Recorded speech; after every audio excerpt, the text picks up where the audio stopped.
to be today's MC, which is a great responsibility. I think what we're going to do is really just try to make this a celebration of life. So we're focusing on the highlights and the good memories. And the theme really of today is love. And I want especially Luella and Leah to know that just as Emmanuel loved you, with so much heart and passion, we love him with all that heart and passion, and we love each other. So we're going to be just reflecting love back and forth at each other. And I want you, Luella and Leah, especially to know that you already have many aunts and uncles and cousins and grandparents, and that's great. You also have this kind of crazy Eklund family. So, we're all here for you.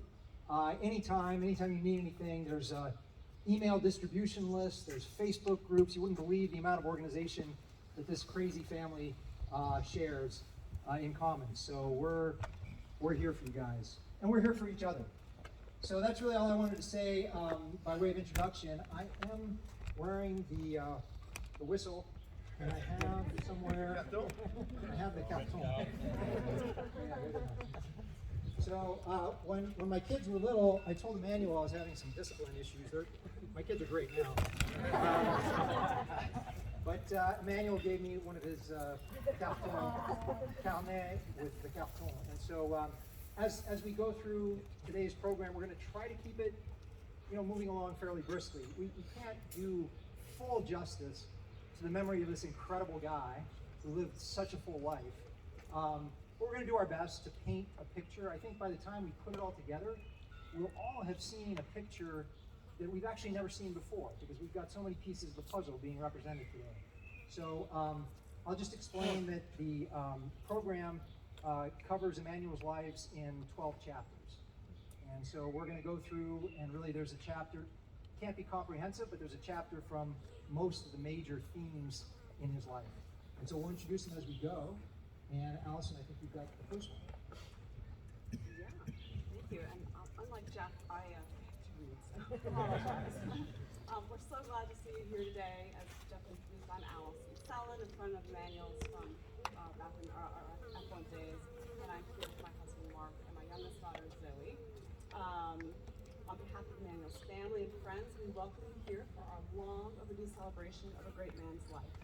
Emmanuel is so many things to so many people: family, confidant, supporter, the life of the party.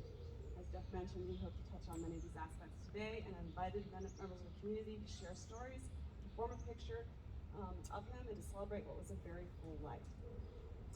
As we know, Emmanuel's life was far from ordinary. He was born in Ethiopia, but with the revolution occurring in that country, his father chose to take a job opportunity with the International Labor Organization, and the family moved here to Geneva, Switzerland. His mother also worked for the United Nations. Emmanuel attended the International School of Geneva, as many of us know, and he graduated from here in 1987 with an international baccalaureate degree. We invite his sister Wayne and friends Malay Rosberg and Marcus Fife, if I'm saying that correctly. That's pretty close. To tell us more about his early years. So Wayne.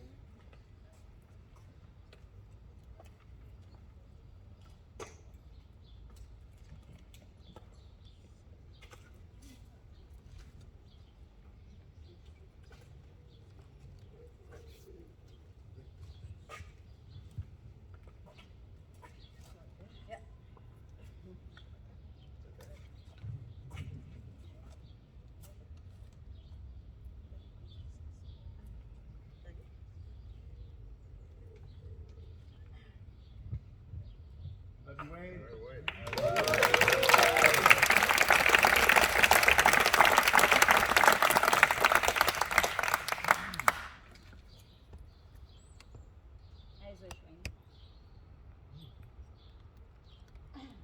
So many years ago, in class, I would be asked to come up and speak, and every single time I get kicked out. Why? Because I laugh, because my friends make me laugh, and I can never do what I'm supposed to do. So hopefully now I can do it properly. We need the mic. That's better. Okay, so I want to thank you all for being here. For being here with all of us to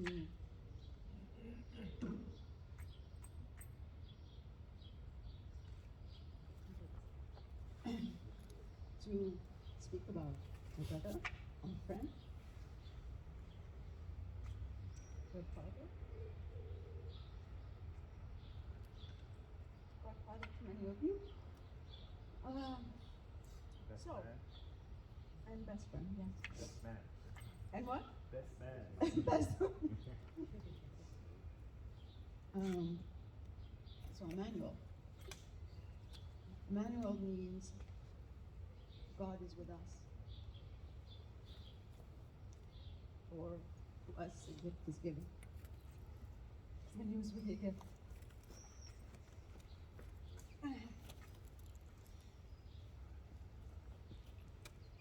In so many ways, he touched all of our lives across the world. And you guys all flying in from every part is such a testament of who he was to all of you, who he was to all of us, and what he will always represent. Last night, Allison said something. She said, love is eternal. And she's right, because the love for him is what has allowed us to be here. It's what you all did 2 years ago, sitting in the States, staying up all night to record and send us music as we went through this horrible day. And I cannot thank you enough. My parents would have loved to be here today. Sadly, my mother had a stroke 2 months ago. And so they're unable to travel, but they've sent a message, which I'll read to you. Let me come back to Emmanuel, Emmy, Mush, Manu, Mush, as some of you called him. What can I tell you about him? I can tell you many things, what he was to me, what he was to all of you, but you all know that already. But I'll tell you some funny things.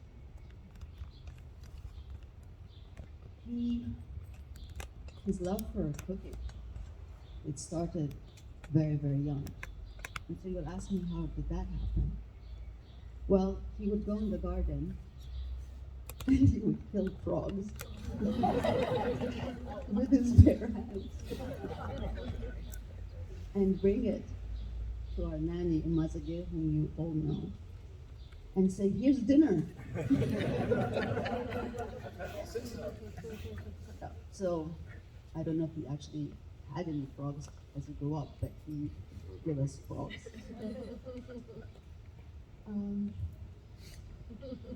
Cars. He loved cars. And so did Mulu. So Mulu and him had an amazing collection of cars. But then, I was the only girl.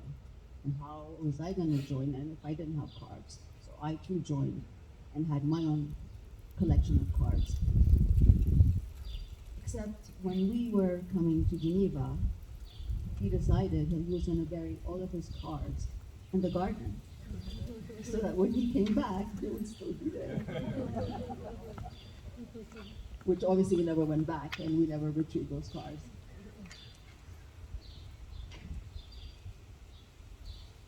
The romantic, through and through. His devotion and declaration of love it emerged when he was very, very young. He once said at the age, I think, 4 or 5, to my mother, when I grow up, I want to marry you. So we all know he was Mom's favorite kid. And of course my mother would deny, I love you all the same, but that's the issue. He always had that place in her heart, and he still does. But it's okay, because we all survived and we're still here. I was lucky enough to spend some summers with him. Mulu would decide not to join us, because Shai was still an angel and deciding which family he was going to land in. So Emmy and I would travel to the States together. We would spend 3-4 weeks in the States.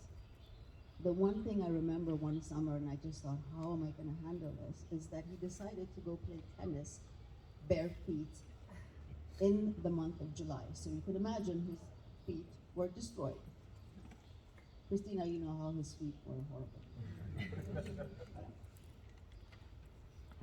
I'll let everybody else talk about what they need to say, but I just wanted to say,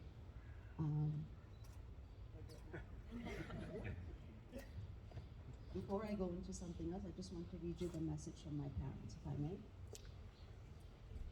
I don't want to cap mon rouge.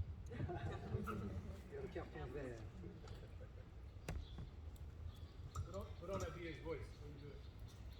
I can't do that. You want to come down and do it? You're welcome. Makes fun of him. I'm indebted to all of you for being so kind, generous, and thoughtful for everything you do to keep my son's,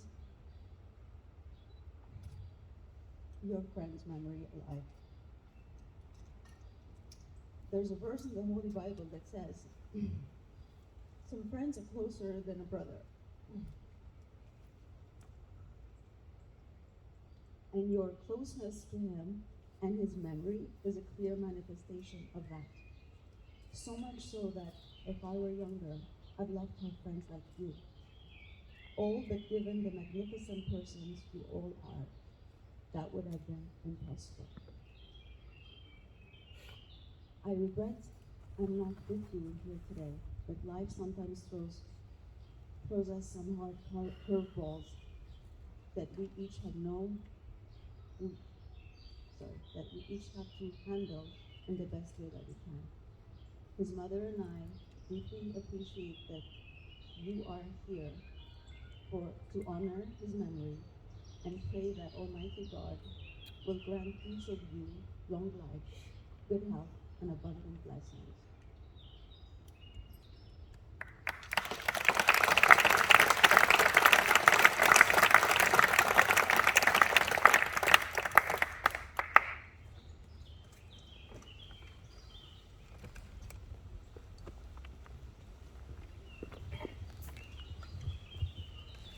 Testing. Good evening, yes. Good start. Good afternoon, everyone. In case you don't know me, I was 2 grades above Emmanuel. I graduated in '84. And I wanted to approach an angle which I thought maybe a few of you might not be aware of. I had the chance in 2009, which is the birth year of their lovely daughter, Luella. And I traveled to Ethiopia, and I had Wayne and Mush, who informed the parents that I'd be coming to visit them in Addis Ababa. I was really honored and touched to have dinner at the family home. And as the evening advanced, I innocently just brought up the point. A question I had was, how did you actually end up coming to Geneva?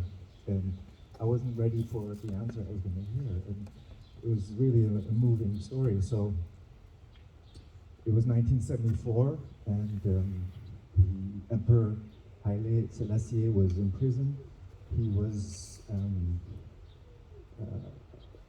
he was imprisoned, and the father was a pro-emperor, and he was put in a difficult situation where he was supposed to decide, will he continue with this new military junta?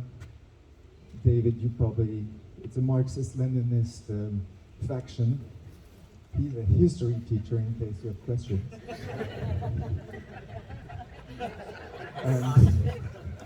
And I'd say communist, but it was just for David here, I'm sorry. And so the father had a very high position. I have to check again just so I don't make any errors. So he was a CEO of the Federation of Employees in Ethiopia. And as he had the support of the emperor, this did not go over well with the communists. So he actually had been on national TV for a debate, and the parents' names are Abiye and Atsebewain. And so Abiye was summoned to a meeting in the military's headquarters. And we're talking 1974 here. So he enters the office, and behind a huge wooden desk actually sits a former student of his, and on the table lies a gun pointing at him. So Abiye slowly enters and sits at the chair opposite him and slowly turns the gun out of the direction of either of the two men. So it's pointing away from both of them. The discussion is tense as a soldier tries to convince Abiye to join their party because they want him for the future of the country. And Abiye repeatedly and diplomatically refuses. As a soldier does not attain his objective, they both agree that Abiye has a few days to reflect before giving his final answer, knowing fully well that imprisonment or even execution were in store for him were he to refuse to join their grand project. A short time thereafter, Abiye receives a warning that the communists will come to his home early in the next morning to imprison him. And during the night, the Abates, with 3 small children, Joshua was still a little angel. They quickly pack and carry whatever they can to leave the country before the military comes banging on the front door. The rest is history. The Abates move to Geneva, they come to Ekelint, and they enter our hearts. I'd like to finish on a simple thought. We were all united here today because Abiye turned this gun approximately 47 years ago today. And I thank Emmanuel's remarkable parents for having brought their 4 wonderful children into our lives. I didn't get a yellow card yet? Red card? Okay. So, I cannot conclude my speech without mentioning my beloved friends, Filippo and Melissa, with whom we all shared many memories in the school and in this actual Greek theater. Thank you.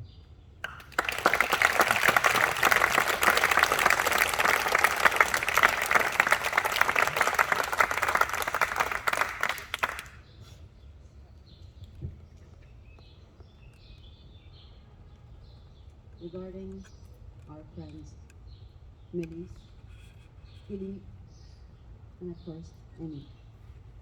Those we love are always with us. Their laughter, their wisdom, their advice, and thoughtfulness are gifts of love that are ours to keep.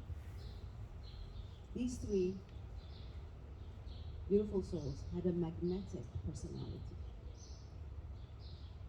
They brought us all together. Some people refer to them as a triangle. There was always one with the other.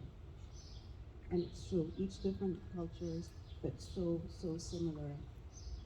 And so loving. And strangely enough, they all left us around the same time. So I thought it was just symbolic to do something like this, whereby the pink is for Melis, the blue is for Philippe, and the red is for Amy. And we send off our love to them with this.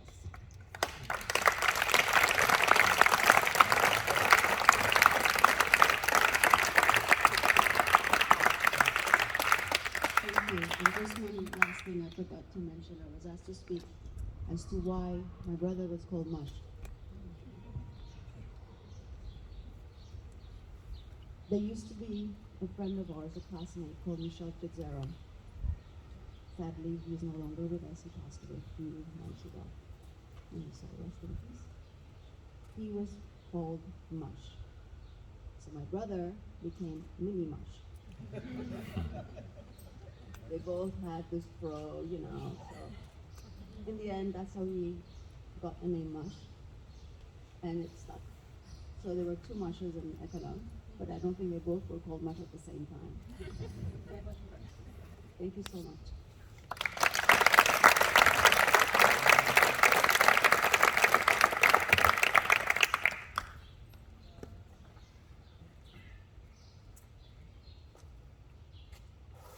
Hi everyone. I can't believe how after a couple of years so many of us have gathered here today. I haven't seen many of you in 40 something, I wouldn't even count, I won't say that. But what power. Number one, I think the guys that have organized this, Jeff and the team, You guys deserve a hand. I really love it.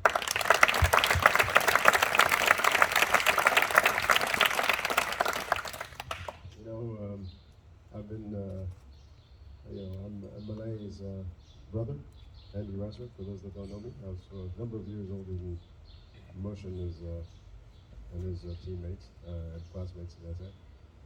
Just a few words from my perspective as to how I know Emmanuel and how he came into my life, into our life, as the last words. First of all, as fellow Ethiopian family, there are certain rules that govern the way that children are supposed to be. A good Ethiopian, well-behaved kid from a good, established Ethiopian family is supposed to respect his elders, mind his manners, speak only when spoken to, and basically just be quiet until you're asked to participate. As was just established, the Abatas were a very well-established and well-respected family. So Emmanuel, however, didn't get the memo. Don't get me wrong. He was a well-behaved kid. I mean, this guy was one of the most loving, respectful individuals I've ever met in my life. But when he wanted to say something, or when he had something to say, he said it. He said it to you whether you're old or young. He said it to you whether he was happy or sad. He said it. The beautiful thing is Emmanuel lived his life with his heart in his sleeve, and therefore his emotions completely open and transparent. When I was established that they came fleeing the government situation in Ethiopia in 1974-75, they moved into Geneva in 1975, we were already here. Malai, Ezana, my brother, a couple of years older, and myself, and Joshai was still arriving, but as the other three, we found that our families had a lot in common. You know, we were both Ethiopian, international organization people. We were at Ekeland. We said that obviously Ekeland was the place to be. Where else can we go in Geneva at that time? So in 1975, we started hitting it off. 3 kids on either side, and started doing a lot of things together. But interestingly enough, the pairing up of the 3 kids in terms of commonality, friendship, and so on and so forth was a little unique. Ezana and Mulu were a pair. They had a lot to share because they were in the same class basically and same age. And I paired up with Emmanuel. I was 12 years old at the time, and he was 6.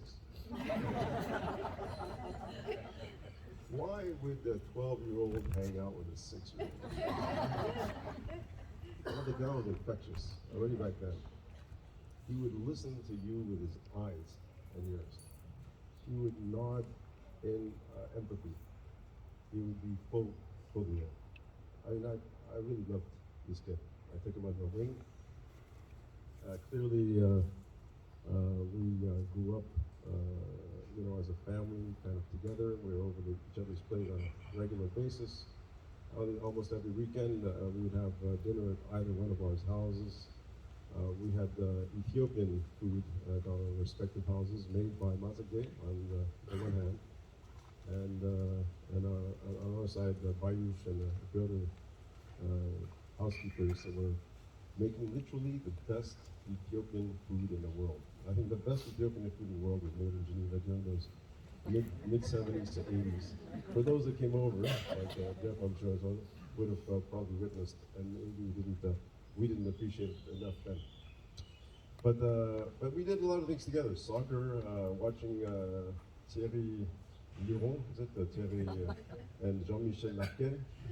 The Saint-Etienne Nevers were like our biggest thing. The World Cup with the French national team. It so happens that we started watching soccer, and every time we see soccer, even to this day, all the commentary that we sort of come up is in French. All the insults would be in French, as opposed to the other languages you'd be speaking with other friends with.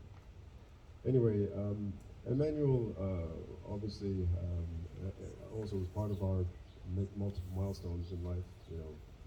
finding your first girlfriend or fiance, being part of the wedding celebrations, and so on and so forth. Prior to that, one of the milestones that I'd say that's probably interesting to share is when we, as young or mid-teenagers, depending on which one you were, I think it was your mom, Munu, that asked, okay, who is going to get married to Ethiopian? Because I think that's one of the things that if an Ethiopian found is going to be an Ethiopian or not Ethiopian. And we all went around the room, my brother, my sister, myself, we all had some opinions as to whether or not we'd be marrying an Ethiopian or non-Ethiopian. Amy was the most categoric. He said, yes, Ethiopian. You know why? I want to eat injera and what for the rest of my life. As it turns out, he had other bonuses coming when he married Christina, but that was one of the anecdotes that we sort of shared. One last one is I had, sort of another milestone is I had moved on in life, further down the street, instead of further down in life. I had 2 children that I had to send off to their mother in Ethiopia via, unaccompanied minor program. It was a pretty delicate period when actually I was separated from her at the time, divorced from her at the time. One of those delicate moments when you send your young children on a plane. It was a very complicated trip via Turkey, Istanbul to Ethiopia. And didn't know whether or not the unaccompanied minors program would actually transfer from one airline to the next airline to a transition in Istanbul from Geneva to Addis. And worried as I were, I accompanied them to the gate. I think they were 10, 12 years old or something. And lo and behold, when I see Amy on the same flight, that's able to accompany them on the people. So, Amy, you're an angel. You're an angel, and you're still alive, as evidenced here. Let us keep his spirit going. Thank you. Thank you.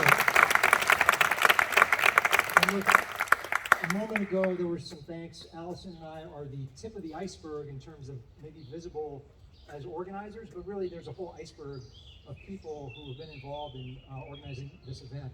And so they're all going to speak, so we can applaud them, except for a few people who aren't speaking for various reasons, but I need to just thank in person while we're here. David Reimer, thank you.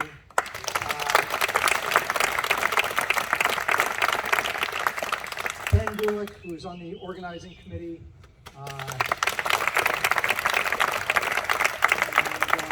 Beth, where's Beth?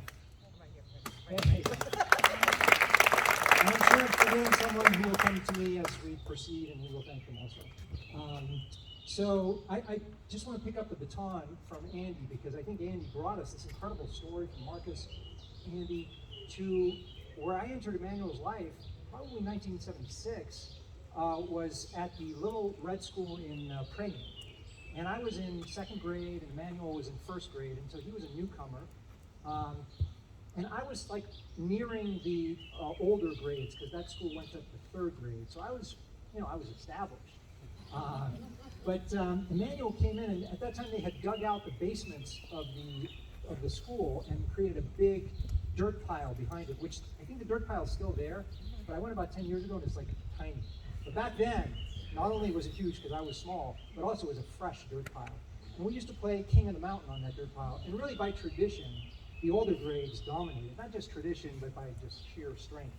And numbers and motivation, skill. But Emmanuel shows up, and I mean you can picture Emmanuel playing King of the Mountain. For those of you who don't know the game, you run up the side of the mountain and you try to establish yourself by throwing everyone else off.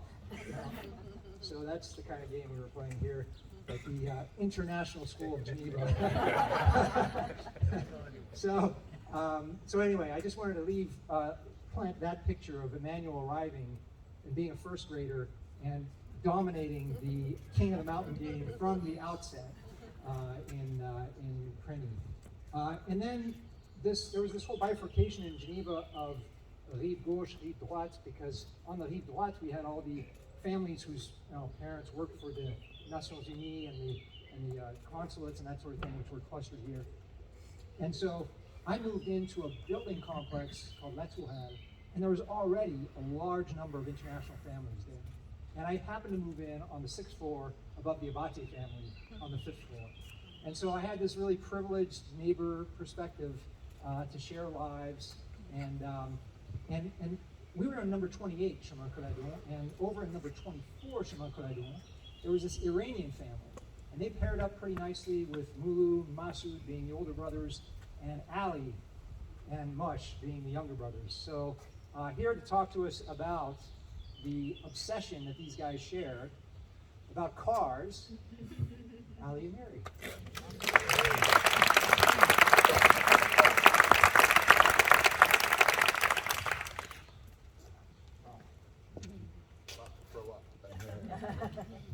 Hello? Oh. Okay, so Mush loved me because of my split personality, so bear with me, yeah? Cars, well, but before that, now I can connect dots. Thanks for that history, wow. Now I can see where things were coming from. When I first met Mush, so we'd come back from Iran, fled Iran, so that was one point. Well, we didn't fly. We wouldn't run away. We just flew very comfortably away from chaos. That's the reality. I think one side of this thing told me, yeah. Hello? Hello. And one of the things I remember before the revolution was this bout with Muhammad Ali had with Joe Frazier. I think it was Thriller in Manila and everything. And, like, wow, this boxer is so great. Man. And when I first met Mush, I'm like, wow, Muhammad Ali. Like, they look the same, they talk the same, the spirit is the same, my God. And I fell in love with the guy. The guy took me under his wing, and I remained under his wing,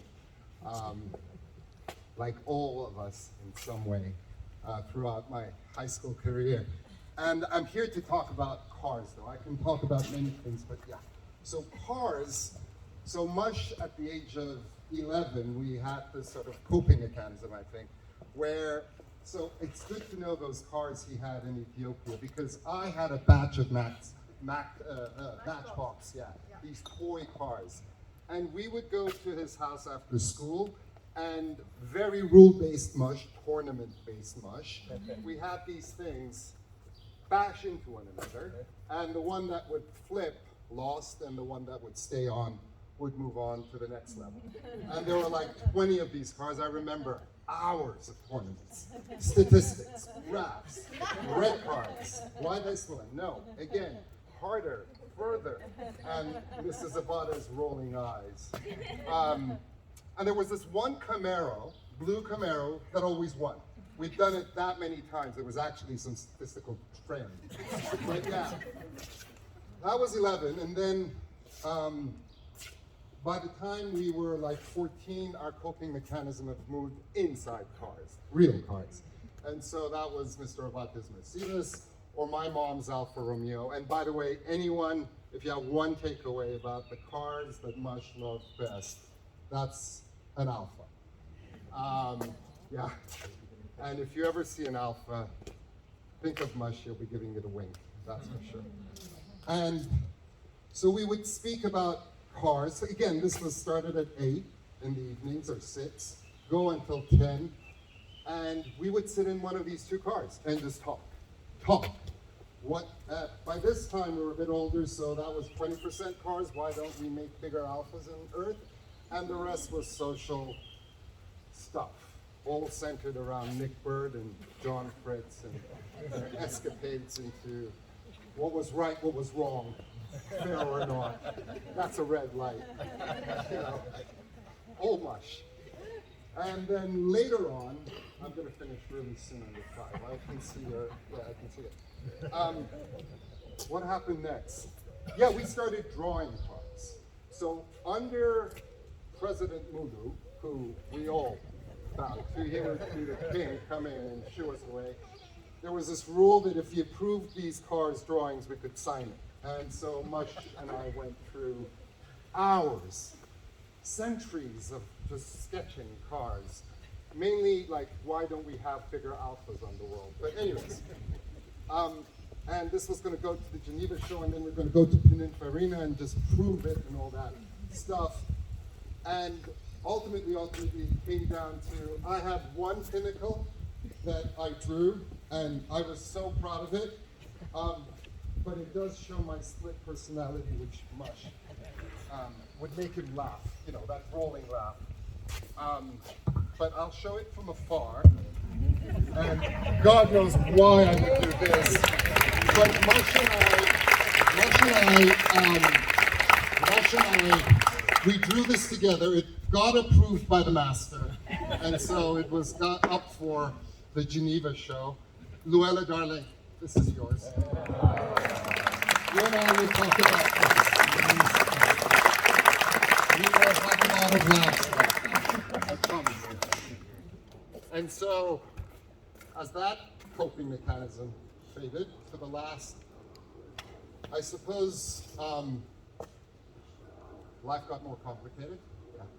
And one thing Mush and I always promised each other we would do, and Christina knows this, would be to take this one trip in an Alpha Spider, that bring me that horizon trip, where we would talk, literally drive and talk and solve everything around us. Mush, brother, we never got that. And that's one of my regrets, but you know what? Mush, one day,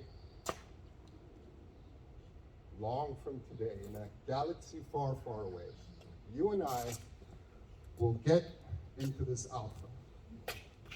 We will rev up its engine, find some big, fat black hole, and just ram into it, brother. And if it brings us back here, well, you be Muhammad Ali, and I'll be a big, fat Mack truck winging you. Bless you.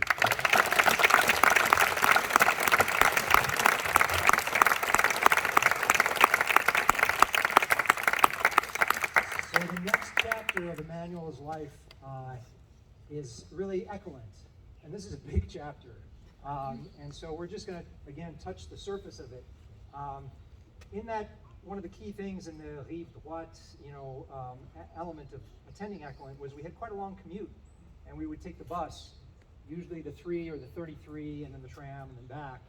And here to tell us a little bit more about Emmanuel's life at Ekelent is one of our busmates, Sue. Are you okay, Sue? Come on out.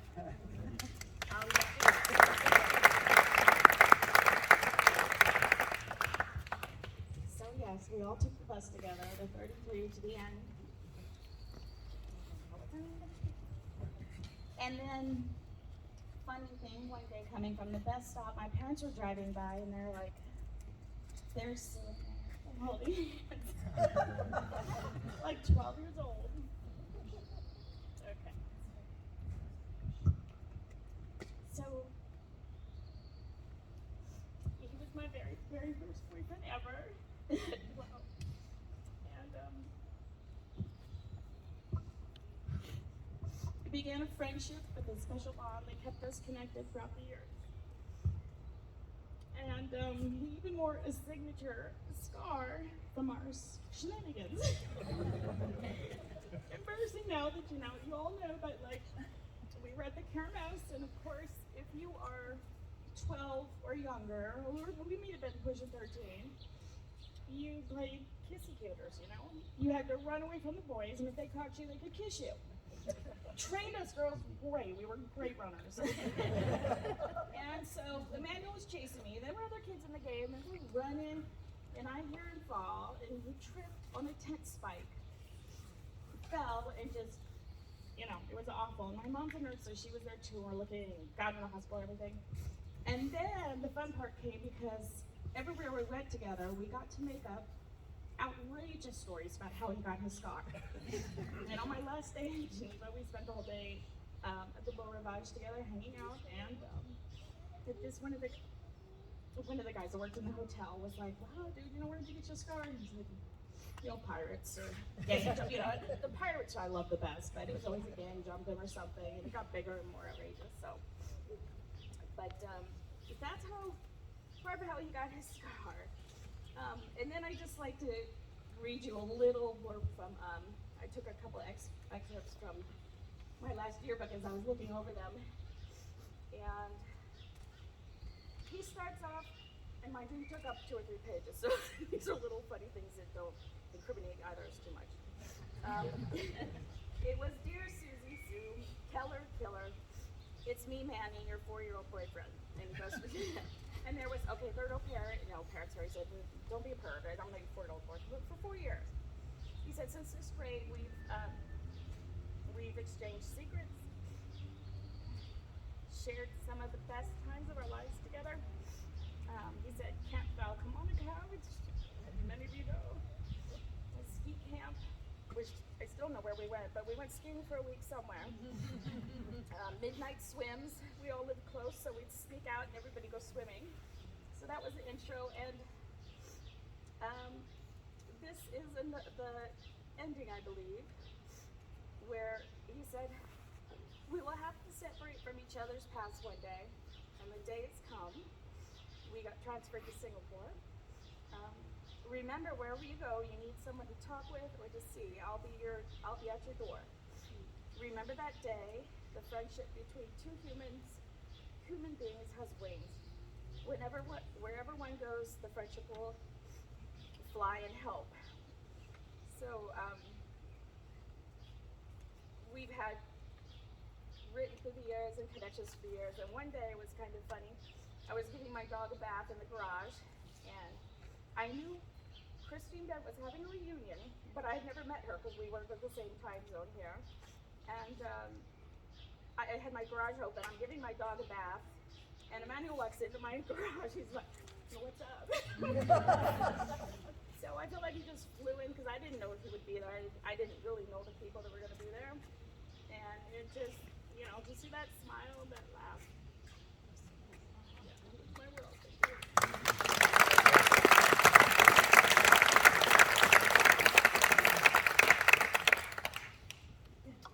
Okay, we would also like to welcome the teacher perspective, because Emmanuel was not just a student, but a member of the community in many ways. So John Phillips, where's John? Oh, right here, next to Beth. Thanks, John.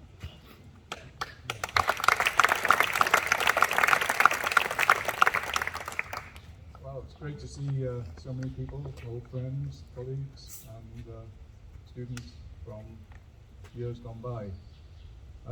When I first came to Geneva in 1980, I didn't yet know Emmanuel. I knew Wayne straight away because he was in my 12th grade class for economics, and it wasn't long into the term. We had our first parents' evening, and I got talking to Wayne and Emmanuel's parents about progress in economics. After 3 or 4 minutes, we still had time. There was no queue behind us, so we started talking about Ethiopia. I was asking about the dual kind of name of Ethiopia. It's Abyssinia, and they filled me in a little bit of history about the use of the 2 words interchangeably, it seemed to me. And in fact, I did hear the story about the gun intern. I've heard that before, I'm not quite sure from where. But as time goes on, Mulu came into my class, and then Emmanuel. And perhaps it might surprise some of you for me to say that he, in fact, was not an outstanding student in the sense of, in class, he absorbed, he pondered, he thought. He didn't contribute a lot to debate. There were plenty of other people loud enough to do that. But as Andy was saying, he talks with his eyes and can see what the processes are that are going on behind that handsome face of his. And I say he wasn't an outstanding student, but I'll come back to that later. I got to know him in the early years, not really, because economics is only taught at the top of the school, so he was still wending his way up through the grades. And I came across him because at that time in school we had an amazing spirit across the grades. For example, every Saturday morning in the winter, there would be at least 5 big buses taking students off to ski. And we needed a lot of staff to chaperone those buses and go down the aisles, calling out the names, ticking off the names, etc. Particularly for the return, we wanted to know that we had everybody safely back from the pistes. And so the name Emmanuel Abate came into my frame. There were other situations like that with school dances. The theatre was very active at that time, and again we got cross-age interaction. And of course football. And I was the rugby coach in my early years here, as many of you remember. Dean remembers. But I still was interested to see the round ball game. Everybody to the when it comes to the shape of balls. And it would be quite common to see before the games Emmanuel sitting there, lacing up his boots. And perhaps one forgets that we had around 6 teams in Geneva leagues at that time, and we had to honour all those games. And Monsieur Ball, who had his office on the, I think, the first floor, looking out, the kind of presidential aspect of Mr. Ball.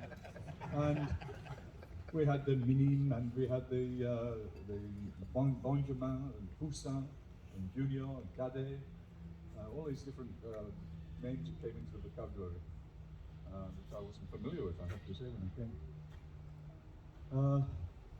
Another occasion when I came across Emmanuel was very soon after I arrived here. I was asked to chaperone a trip to Venice. And quite a few people here would remember that trip. We were enormous numbers, something like 65 on a train into Italy. And imagine the difficulty there of keeping track of who was in what carriage and compartment.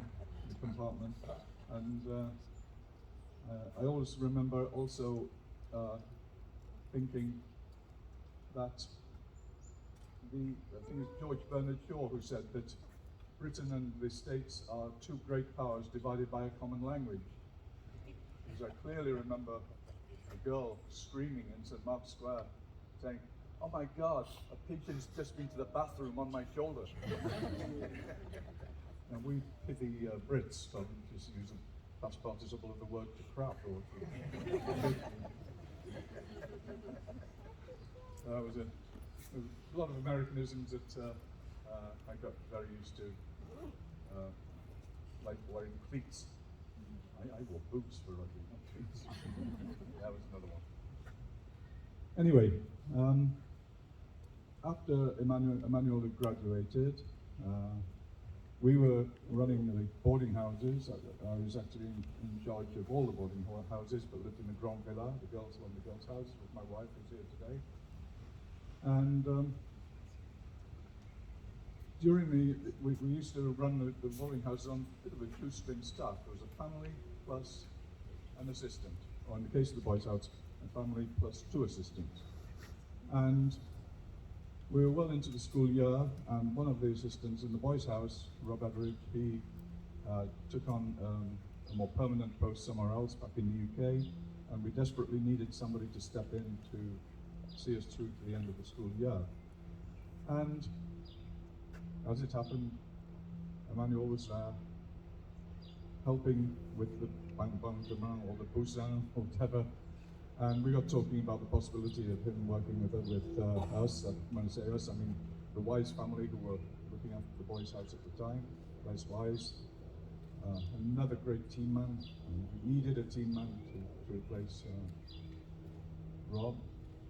And so Mush, willingly, immediately took on the role and was very happy to do so.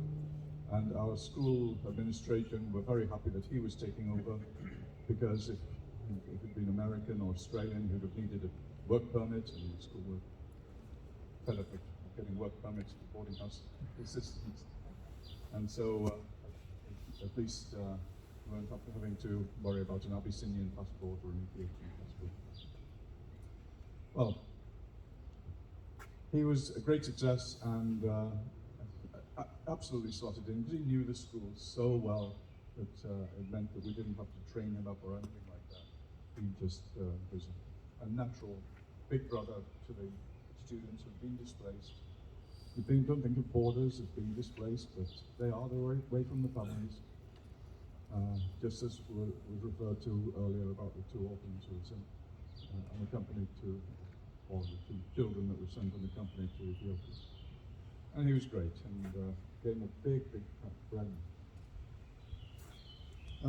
Over the years, at Kermesse and various events, maybe some alumni soccer games. You want to yell? Yeah, just yell card.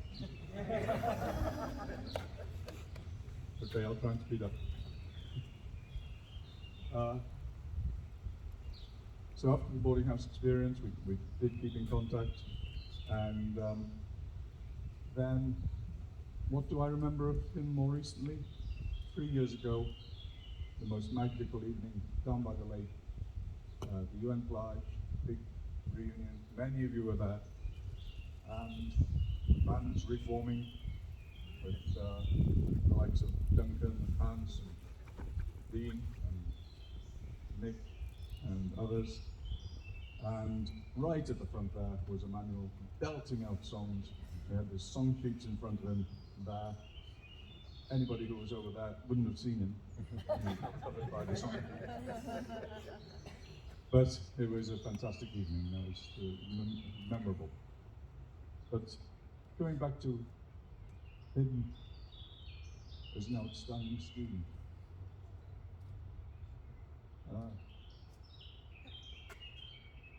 I retired 6 years ago. On the day I retired, he had called up a whole group of people to invite me to go and meet them all at the clubhouse for a send-off.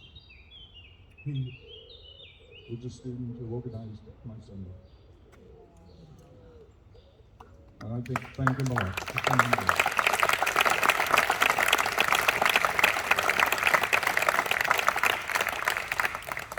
So, Emmanuel,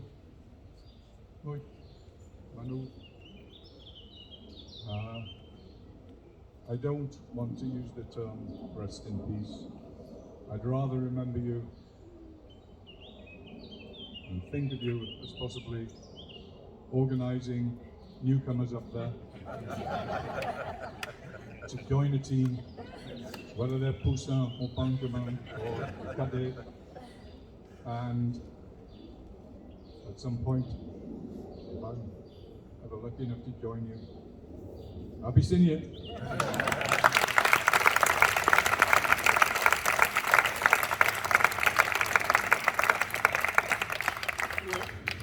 It might shock you to know, John, that the Emmanuel was I think a good student, but it wasn't his first priority.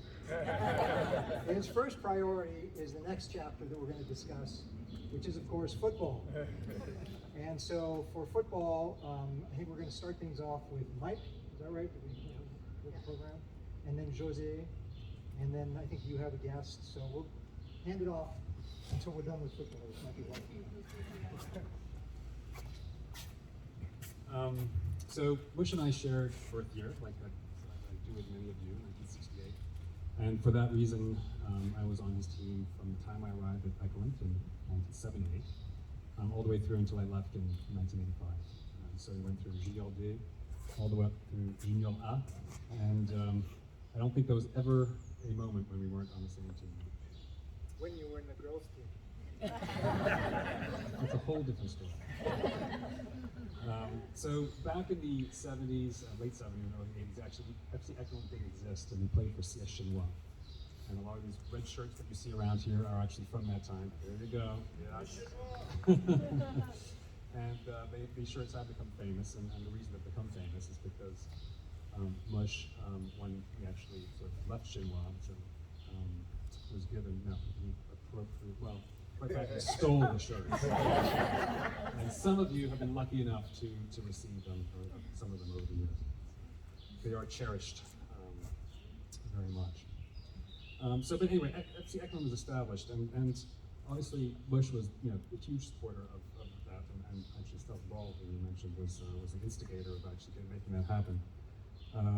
As you can imagine for Mush, combining football and Ekelund, was a match made in heaven. And Mush took his footballing very seriously, and as such was, usually the captain of the team. He would lead warm-ups, and his particular favorite was the dynamic outside-in adductor stretch.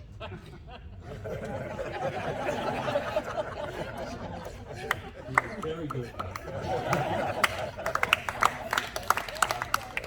But he was also a huge motivational force during the match, and he was always urging everybody on, encouraging everybody. And he was really that's what made him the captain of the team. He really sort of urged us all on to be better than we really were.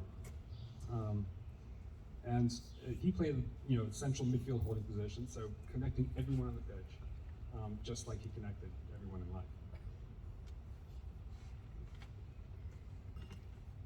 So now playing with Mush did also have, some challenges. And while we all wanted to leave after the various matches, he would often start chatting with players from the opposing team. Then, in the reverse pictures, 4 or 5 months later, he would see the Jean-Louis from Tony Watt or Christophe from Satini or whoever it was, and then, greet them like long-lost relatives. And they would say, "Come on, let's go, Mush." And he would finally trot over and he'd smile and say, "He's the coolest guy." And I'd be like, "Well, how do you know? You just met him once for 5 minutes. And, I was there." But as you know, Mush would see the good in everyone.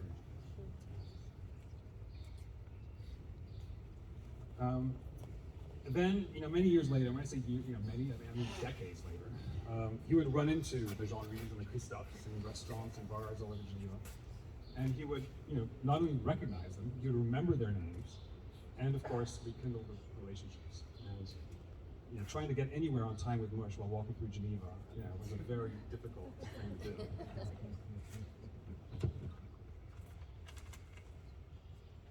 Mush was also a student of the game, as many of you know. His favorite team growing up was Brazil. It was Mike and yeah.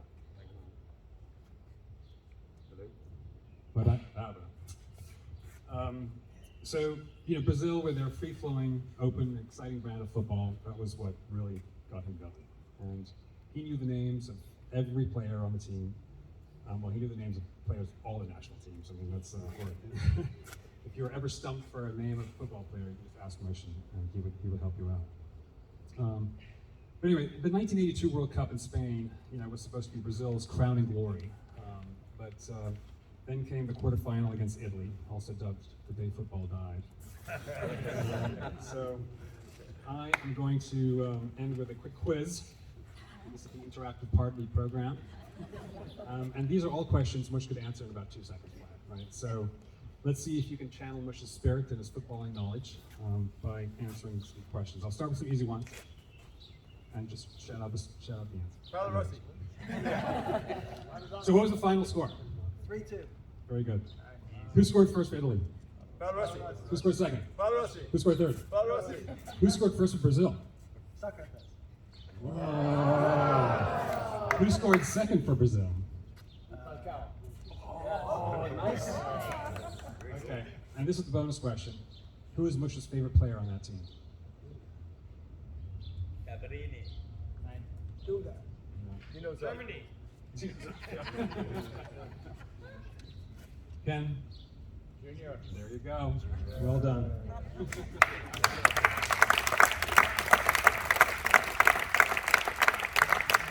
So anyway, here's another cool guy, and that's José Labella.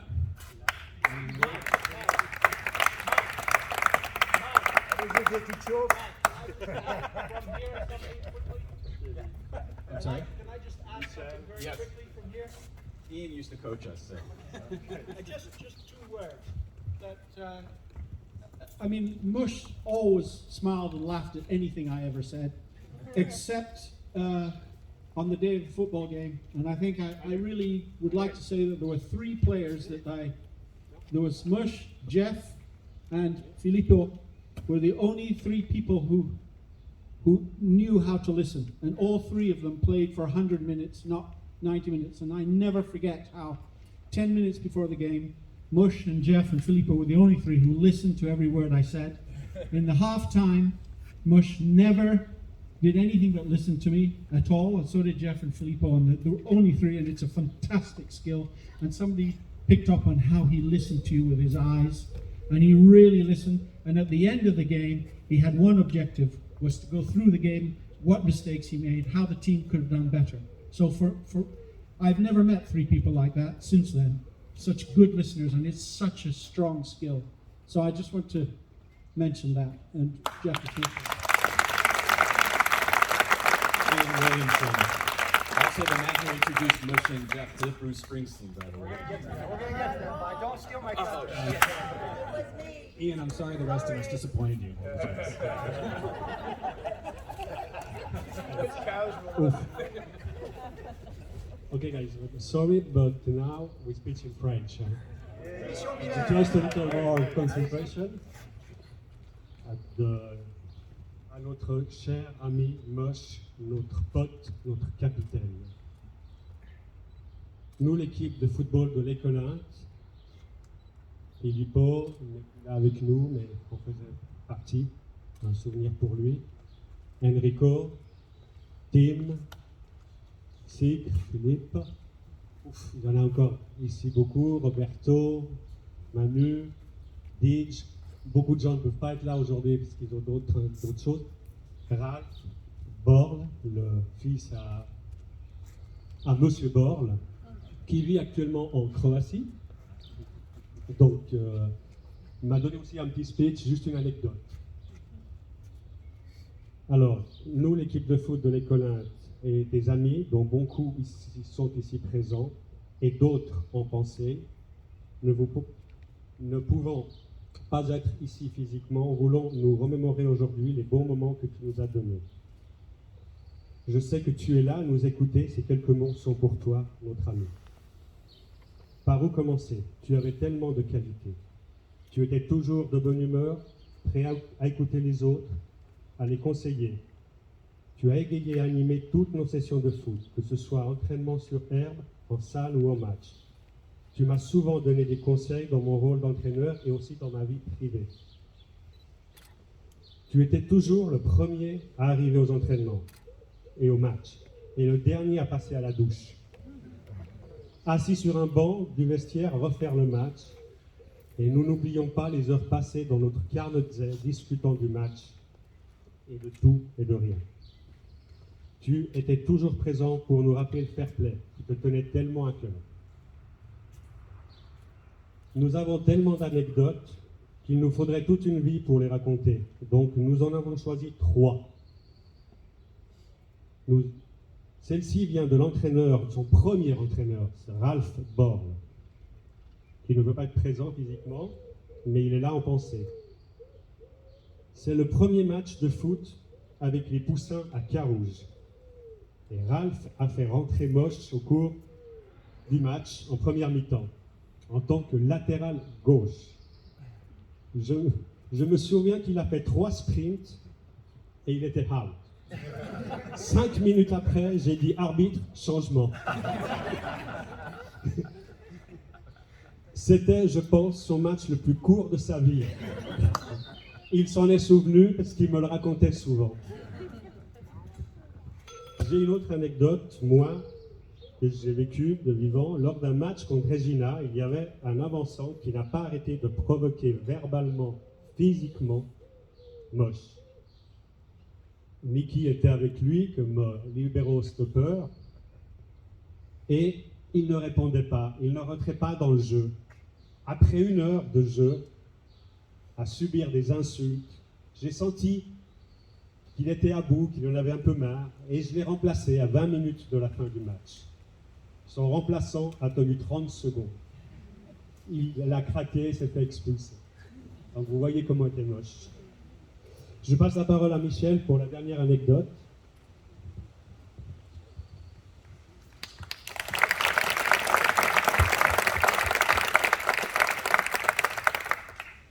C'est une anecdote aussi qui touche l'équipe. C'était une fameuse rencontre contre le club numéro 1 d'époque à Genève, portugais, très fort, avec des très forts joueurs, mais qui jouaient aussi, on va dire, d'une façon très appuyée. Et c'est toi, ce jour-là aussi, tu as été héroïque, on s'en souvient. Tu as été le seul sur le terrain à garder le sang-froid, à calmer tout le monde, malgré la bataille. C'était, il faut le dire, c'était la bataille, on s'en souvient tous, c'était à Palexer. Et on se faisait dominer de tous les côtés. Mais à la défense, toi, tu n'as rien laissé passer. Mush était partout, à gauche, à droite. Un centre avant qui faisait 2 mètres, tu lui avais grimpé dessus. On ne sait pas comment, mais c'est toi qui touchais la balle. Lui, il ne la voyait pas. Et puis arrive pratiquement la fin du match, la 88e, 0-0. On avait pris des poteaux, des lattes, le gardien, toi, derrière, on avait tout sauvé. Et à la 88e minute, à environ 60 mètres des buts, donc coup franc pour nous, c'est toi qui te propose de tirer ce coup franc. Et il était un petit peu excentré sur le côté de la touche, où se trouvait ton entraîneur José. Et là, tu lui dis, je la brosse ou je la visse? Tout ça pour montrer comment tu faisais redescendre la pression. Et évidemment, José t'a répondu, mais là, comme tu veux, pourvu que tu la mettes au centre. Et, miracle, elle est arrivée sur ma tête. Et big, 88e minute, on gagne le match 1-0. Le hold-up parfait.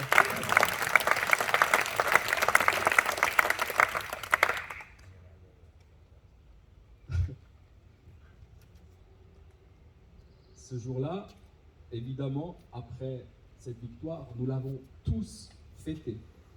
Mais toi, tu as été salué tous les joueurs à Perse. Et nous t'avons suivi, bien sûr. Nos plus beaux souvenirs de foot, nous les avons passés ensemble. Et évidemment, nous ne t'oublierons jamais. On t'aime, notre Mush, notre ami, notre capitaine.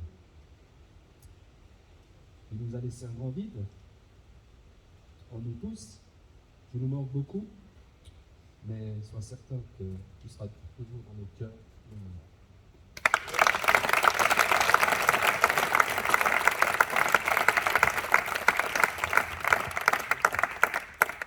Okay, well, I'm not doing a very good job in my timekeeping because, yeah, time's up and we're only halfway through. Luckily, you're not all sitting in the baking sun. So we're gonna have a, what's it called when you have, no, not a halftime. No, we're going. No, prolongation, merci. And while Fluff is giving me the right words, I also want to thank Phil for all your efforts, especially for planning tomorrow. So Philip, for those of you who can check out the website, we're going to have a whole day of time together thanks to Philip and Nikki and others planning. So,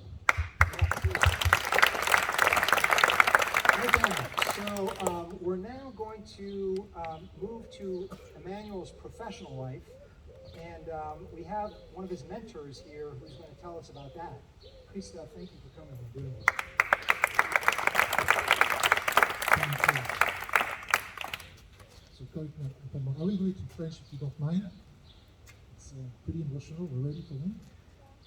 So we are already in the extra time. I will try to stick to the 3 minutes. It will be difficult. Tout d'abord, merci Christina pour le merveilleux maillot. Droit au but, straight to the point. Donc, il y a à peu près 20 ans, je suis arrivé à Genève avec ma famille, en provenance de Paris. J'avais commencé ma petite carrière dans le monde du sport business. Et c'était pas du tout dans le football, c'était dans le cyclisme, dans le rallye, des choses comme ça. Et ma famille est venue ici, projet de vie, nouvelle étape. Et je suis arrivé à l'IBU, à l'Eurovision. Et assez rapidement, on m'a dit, donc c'était fin 2002, on m'a dit, tu vas travailler sur l'Euro 2004. C'était un gros événement pour nous, l'Euro football, le Portugal. Et c'est là qu'on m'a présenté à Emmanuel Magny pour moi.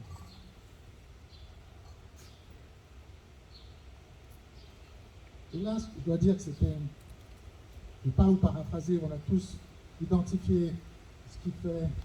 Je veux continuer à conjuguer les verbes au présent avec un verbe, parce qu'il est toujours là. Et tout de suite, il y a eu la connexion. Vous avez tous dit avec manière. Et je rajouterai une autre chose. Il y avait cette curiosité permanente. Bien sûr, cette connexion, mais cette curiosité. Toujours à vous écouter, toujours à poser des questions. J'ai cette phrase, on se voyait souvent, même quand il a quitté l'UR, il disait toujours « It's interesting, interesting ». Je ne sais pas si c'était la même chose pour vous, mais c'était toujours ça. Toujours à vous encourager à partager. Et ça, c'était très très précieux, ça demeure. Donc, on était à l'UR et tout de suite on a commencé à travailler. Il m'a beaucoup apporté. Donc, mentoring, ok, mais c'était surtout lui aussi le mentor, parce qu'il connaissait tellement le football, mais pas seulement le sport, pas seulement la pratique, mais aussi les institutions, l'aspect politique, l'aspect business. Il m'a beaucoup enseigné, il m'a beaucoup apporté. Il connaissait tout le monde chez l'UEFA, tout le monde à Team Marketing, l'agence qui, à cette époque-là, émergeait. Ensuite, évidemment, il travaillait sur FIFA, sur tous les grands tournois, il voyageait partout. Il connaissait tous les joueurs par cœur, mais bien plus encore. Donc on a travaillé ensemble sur ce tournoi-là, c'était merveilleux. Un mois fantastique sur le bord du Tage. Et petite anecdote qui me vient spontanément, tous les matins il y avait un cérémonial. Il y avait le World Broadcasting Meeting. On faisait le débrief du match qui s'était déroulé. Et tous les détenteurs de droits faisaient des commentaires sur les matchs de la veille ou ceux du lendemain. Et il était très impressionnant. Ça remonte à 20 ans, mais je peux vous dire qu'il était très très impressionnant dans son écoute, encore une fois, dans la qualité de l'échange avec tous ces personnes-là. Donc ça, c'était juste le début. Donc évidemment, quand vous rencontrez ce genre de personnes, et on ne rencontre pas si souvent dans une vie, vous voulez continuer à nourrir le lien. Donc ça s'est fait naturellement. Donc ensuite il est parti, il a quitté l'UR, l'Eurovision, pour différentes missions, donc toujours dans le football, mais également il a travaillé, il devait être d'ailleurs impliqué dans un événement qui commence dans un mois à Munich. Il était impliqué dans le lancement d'un nouveau produit, qui était très, très, très ouvert, très à l'écoute, très créatif. Donc, ça s'appelle European Champs. La première édition s'est tenue à Glasgow il y a 4 ans. La prochaine, donc, en mois d'août, à Munich. 50 ans après les Jeux Olympiques de 72.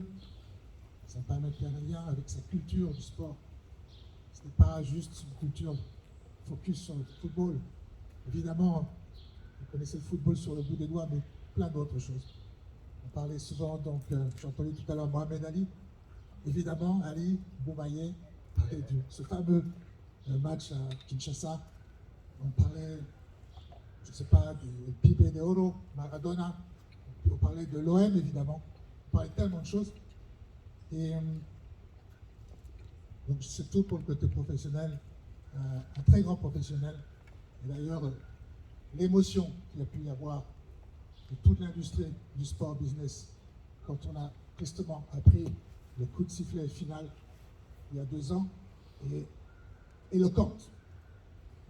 Et à tous les niveaux, des présidents aux joueurs, aux personnes qui pourraient être pas calculées par la plupart, il était vraiment ouvert à tous.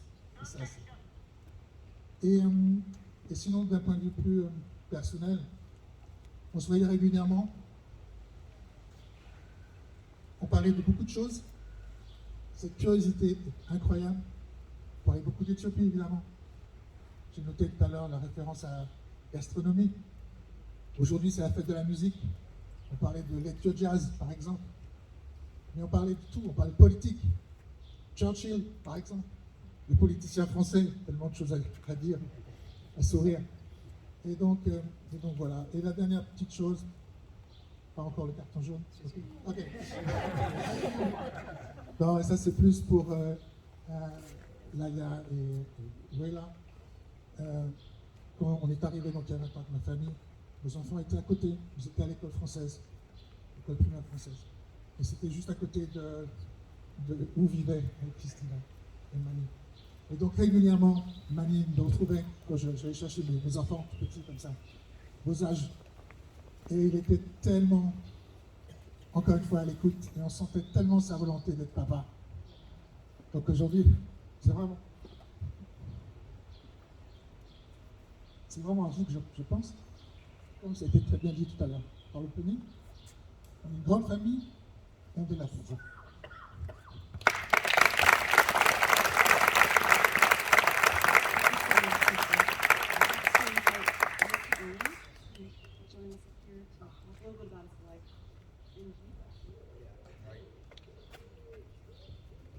Is it working? Yeah.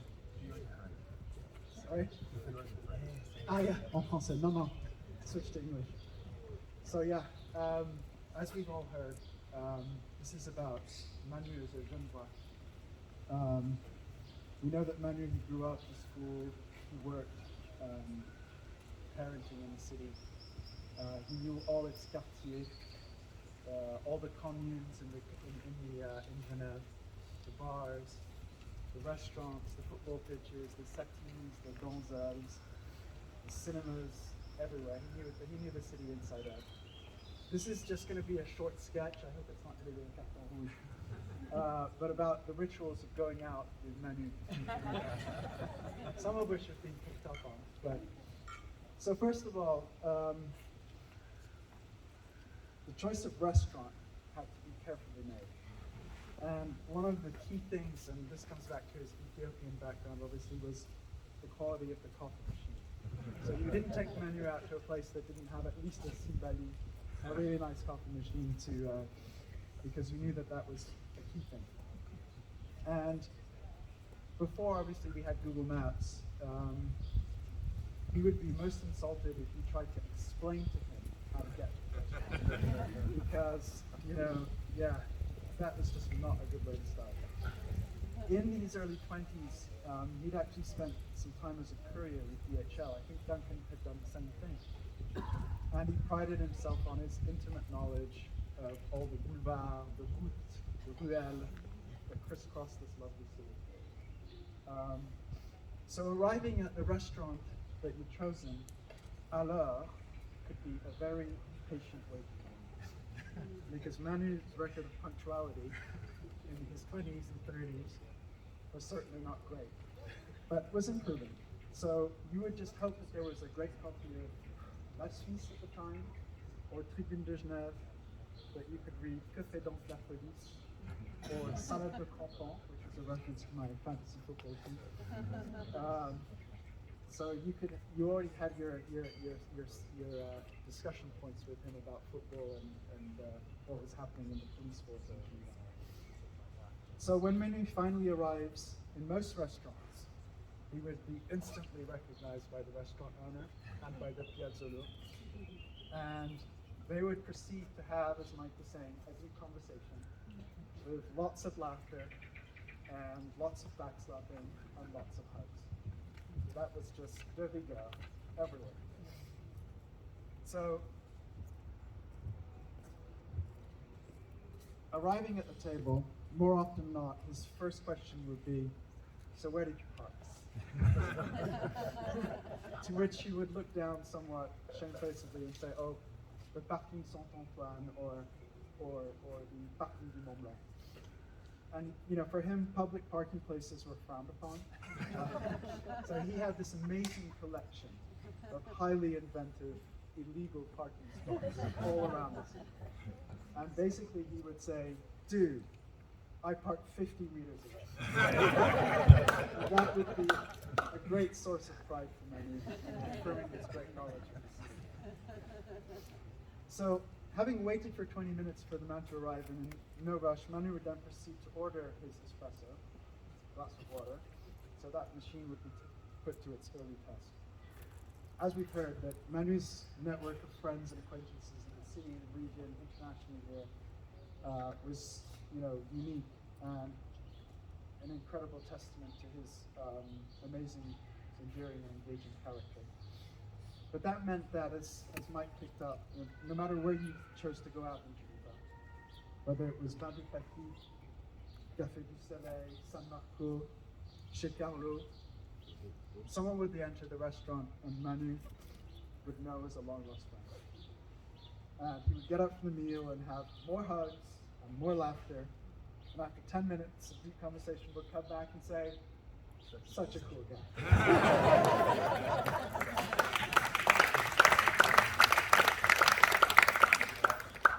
So, of course, a meal with Manu in Geneva was a pure delight and would so often be an opportunity, as you said, to open up about everything going on in your life, my life, no boundaries, no limits, privacy guaranteed, no NDAs, no GDPR issues.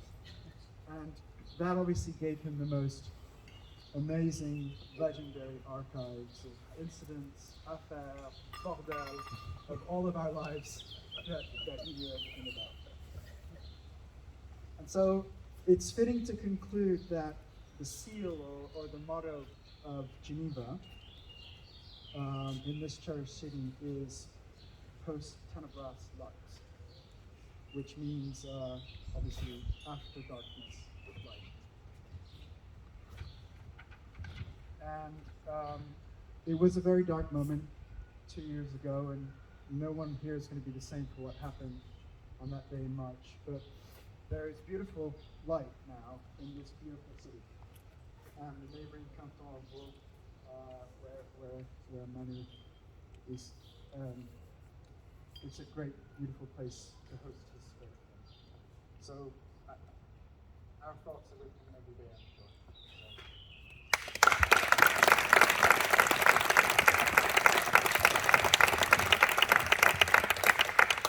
And I'm Tom Willis, and I promised Jeff I'd give you some minutes back. So, anyway, my job is to talk about Manu as the life of the party, which I guess really is that should be more of a practical exercise rather than a theoretical one. Anyway. So let's live his life of the partyness in the coming hours, and I will touch briefly on I guess first of all, why am I here talking about Manu as life of the party? I like to think I know how to party, but I think it's mainly because I spent 20 years during a key sort of post-college years of our life partying with all of his extended community that he collected around himself in bars and ski places and concerts and any place where he could find a place to party. I sort of bore witness to this. So I had some list of anecdotes, which I'm going to save for the times when we'll be a little bit drunker. They'll get a little bit more colorful. But I would say he accomplished all of these, and there was a theme to them as I was writing them down. One is they usually involved jokes at his expense, and with a huge smile on his face. And usually he was much more sober than the rest of us. So he was not scared to take the piss out of himself while sober. But listen, what I really wanted to say about Manuel's parties and the parties we had with him is really the effect that his sort of irrepressible joyfulness and the amount of effort he put into his friendships, the effect that it had on us as a community. Because he had this utterly inclusive, you've already heard his utterly inclusive style, right? You'd be at the restaurant, and before long, the waiter was in your group, and you left with 3 more friends than you came in with, and every one of them felt that he was just as important to the menu as the person who'd known him for 20 years. That's why all of you think you're his best friend, right? You were, I promise you were. But really, I think what that taught me is that if you take relationships that could start in ways that seem kind of trivial. I met Emmanuel being thrown onto the midget baseball team with the Ethiopian kid in 1974 or 5. And if you prioritize and tend that relationship with love,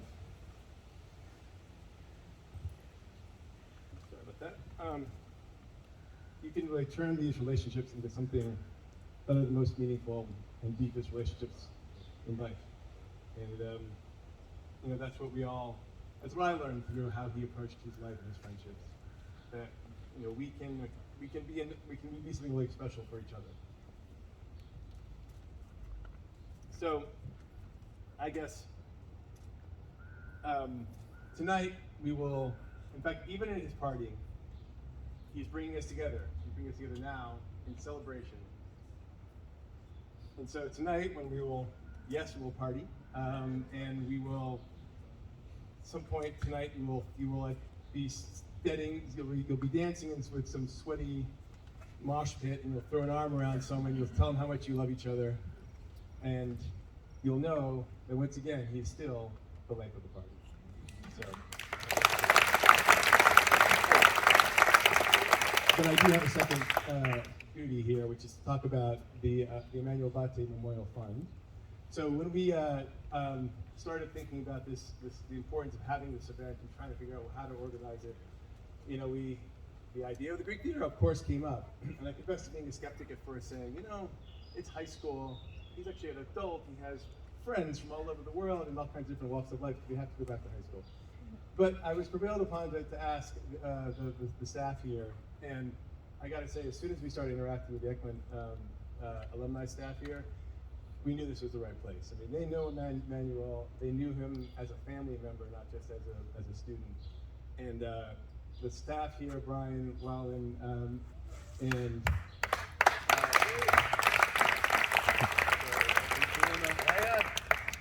Salima have been amazing.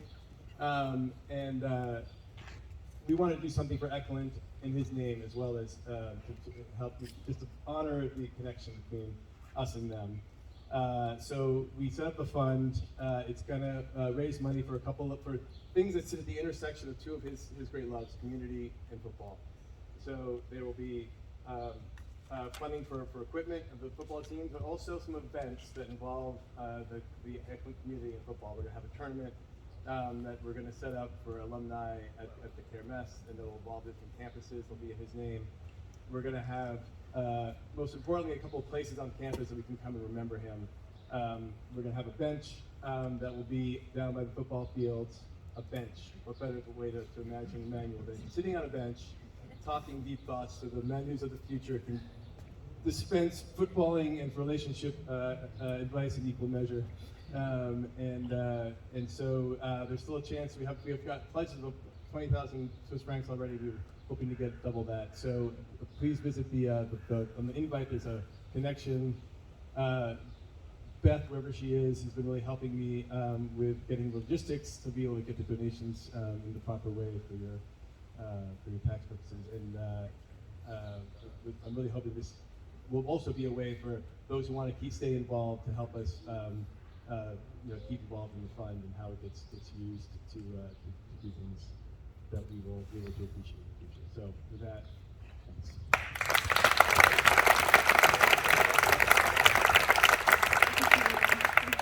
That she's done for us to get this organized for us today. I wish I was much better at ad-libbing, because I find what I'm about to talk about, this can touch upon many of the aspects of it already. But I'm finding myself very emotional, so I'm going to read. I'm here to cover The Confidant, which, again, many of us have already spoken about. He was everybody's confidant. We can all remember the times that we sat down for an infamous tete-a-tete to discuss any issue at hand or simply to check in. he would pull away from what he was doing and give you his full attention. He was an excellent listener, always ready with on-point advice. Kick you in the butt and get your head in the wrong direction.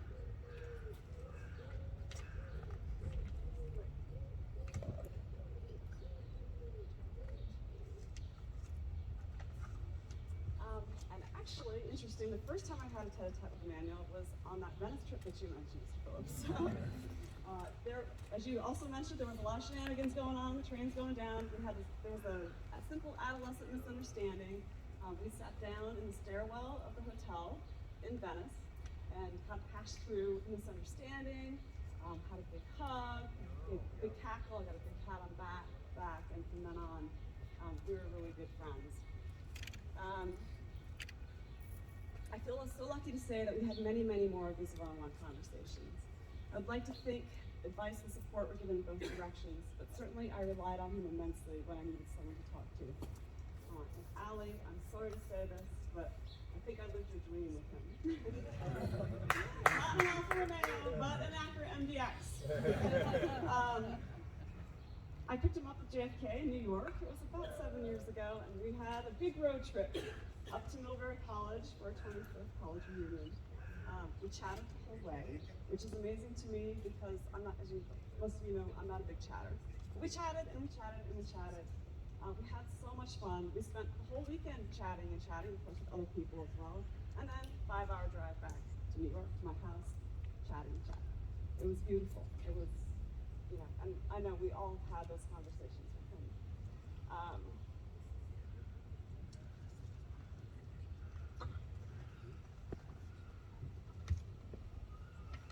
I remember at the end of the road trip feeling quite blessed. How lucky I was to have had so much time with him. How incredible it was to have this person by my side who over time in conversations like these became a special member of my family. There's always great music around, lots of smiles, good deep belly laughs, that trademark cackle. At some point after Emmanuel left us, I came to the realization these conversations amounted to a tremendous gift. Through them, I was being listened to, being heard, and most importantly, who I was as a person, my goals, my dreams, my voice, they were being validated. I'm so grateful. What an incredible friend. We can all agree, what an incredible man. Thank you.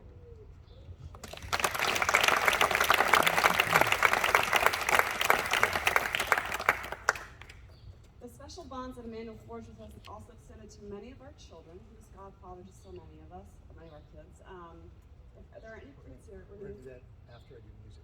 Oh, you're going to do, oh, sorry, Jeff. No, you're next. Okay, well, I have the impossible task of trying to summarize Emmanuel's relationship with music. Again, this is just going to be a short picture.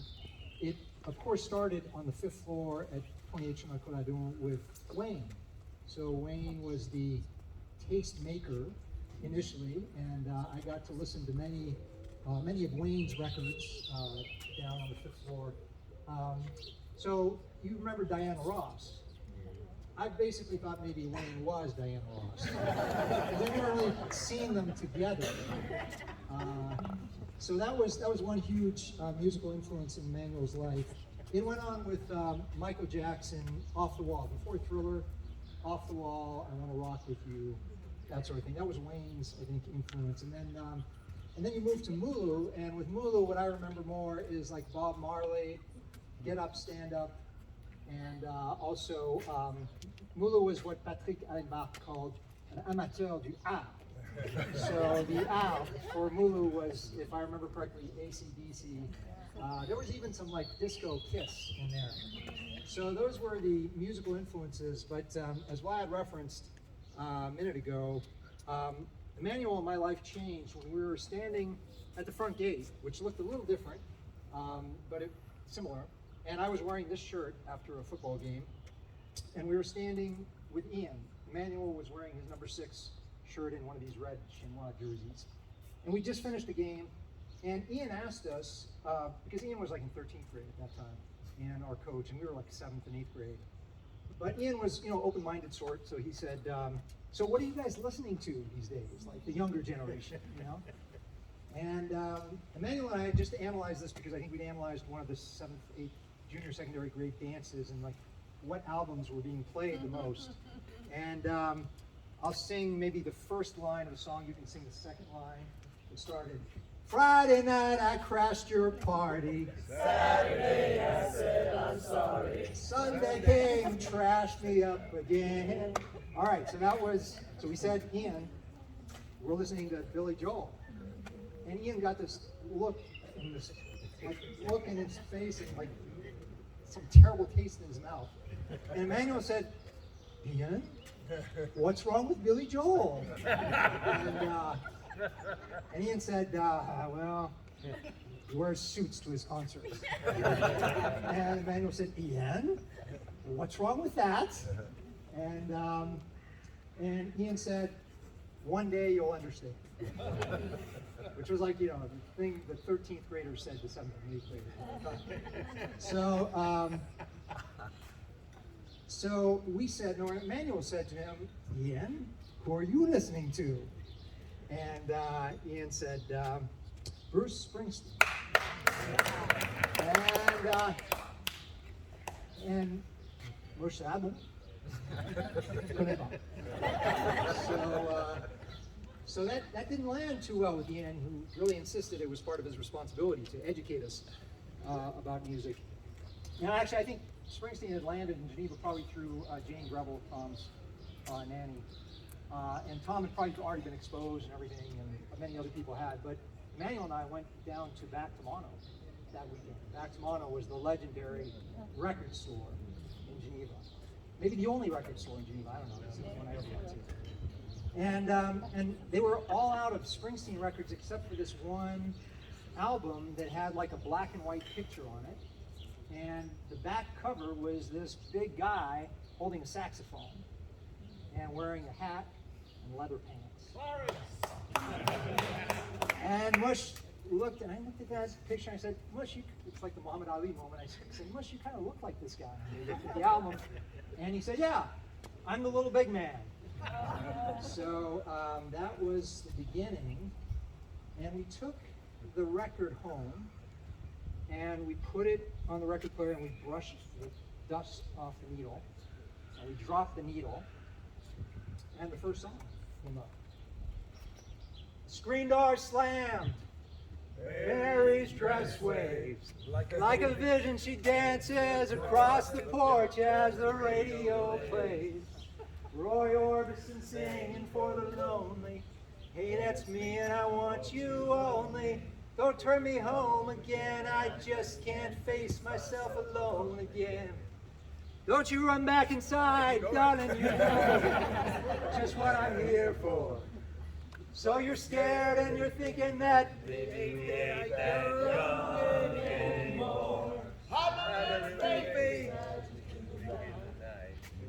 beauty, but hey, you're alright. Whoa, and that's alright with me. Okay, I'll stop there.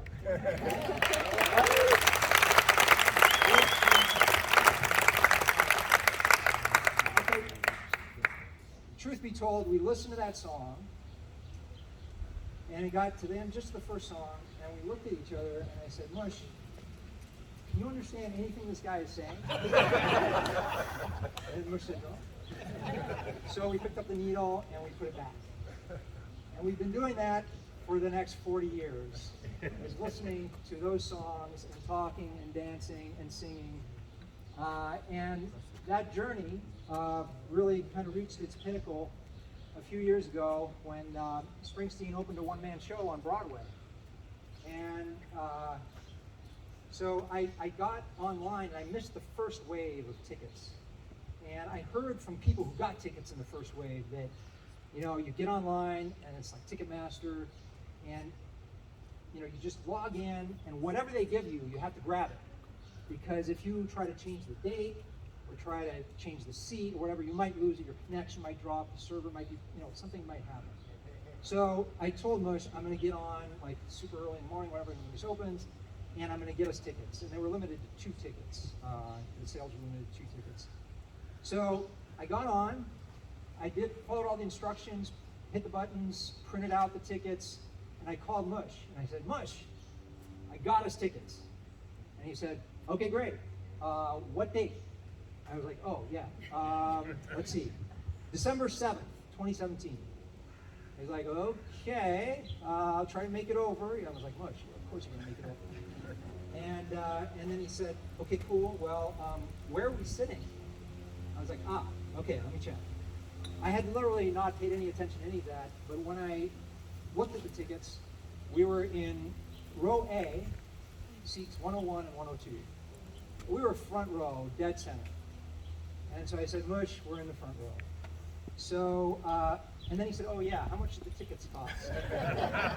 $850 each. But anyway, that was worth it.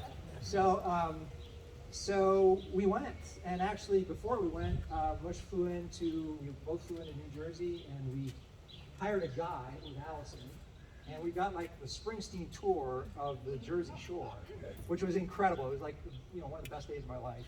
The tour guide was fantastic. It was just, E Street, 10th Avenue, Kingsley, like all the sites, Stone Pony, the whole works. It was great. And then that night we went to the concert. And the concert, which you can see on Netflix, I'll never watch it because I was there with my best friend and it was magic. But the concert is worth watching. And at the end of the concert, Springsteen came along the front row shaking hands. And so we got to shake hands with Bruce. I said, thank you. I was very eloquent in that moment. I said, thank you, Bruce. And Mush was, decked out in his Clarence Clemens finest. I think people were like sort of propositioning me on the way in and doing the transaction with Mush, but that's what he looked like. And Mush pulled Springsteen in for a little, Mush. And he said, Bruce, I'm the little big man. And Bruce Springsteen stepped back on stage and looked at him and said, yeah. So Mush got the blessing, and that was, probably one of the happiest nights of our lives.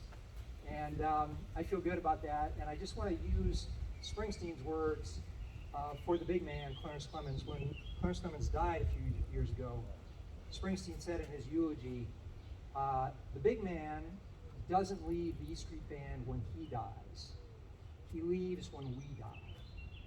And that's the thought I want to leave you with is Mush doesn't leave when he dies. He leaves us when we die.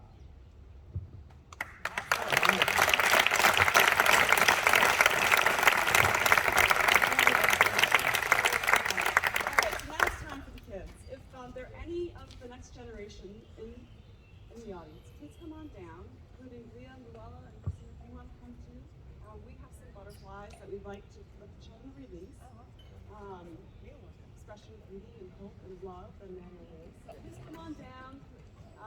As I mentioned, many of our kids were his godchildren, including my youngest daughter Zoe, who's here today.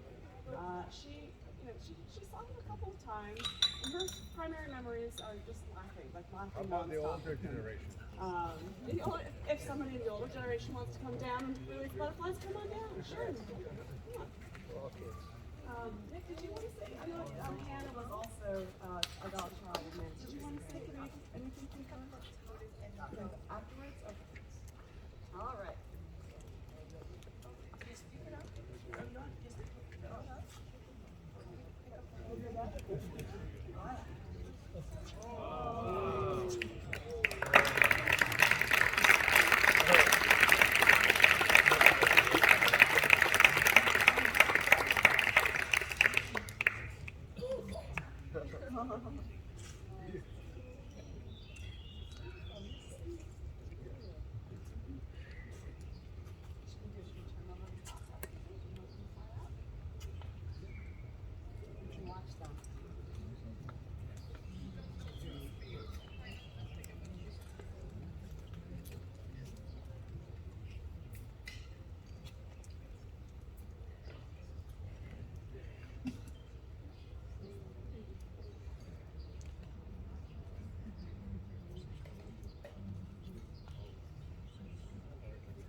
Go in.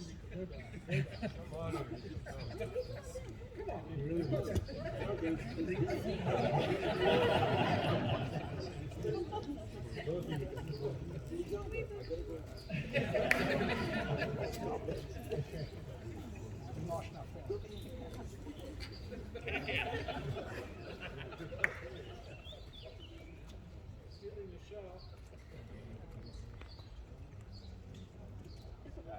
Okay, I'm about to give these butterflies a count.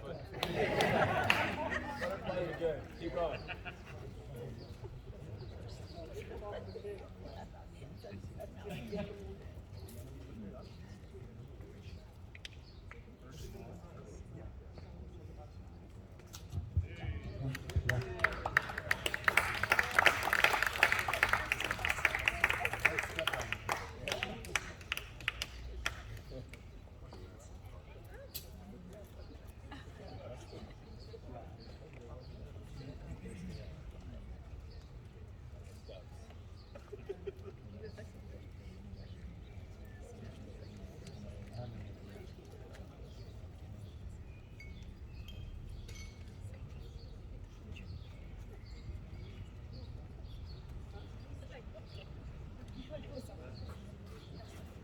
Okay. So yeah, this is just something that my daughter. Some of you who were out last night met my daughter, and she was Manu's goddaughter. And this is a bit of a tearjerker, so I'm going to try and get through it. Something that she wrote last night in about half an hour. My memories of Manu are many and happy. From lunches together to skiing with my dad and friends, I always loved seeing him and being around him.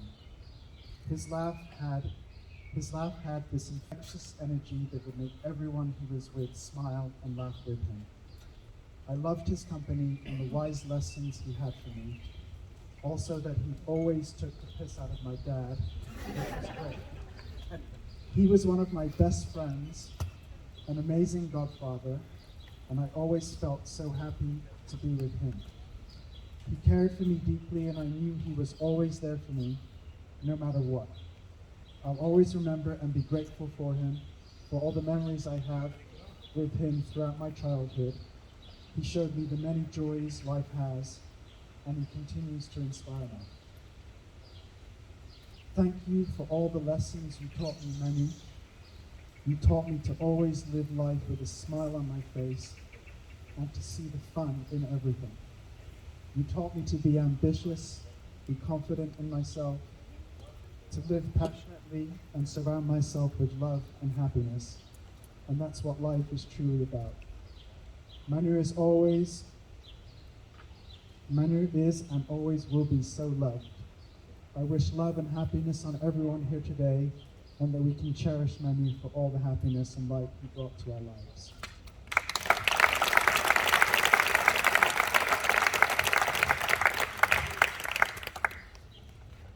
But of course, we all know, first and foremost, of importance to Manuel was his family, Christina, his wife, Leah, Luella,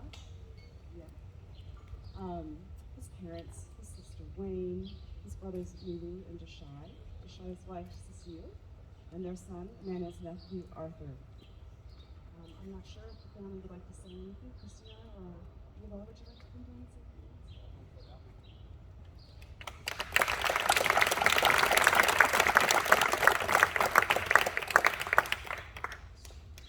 My dad was a funny guy.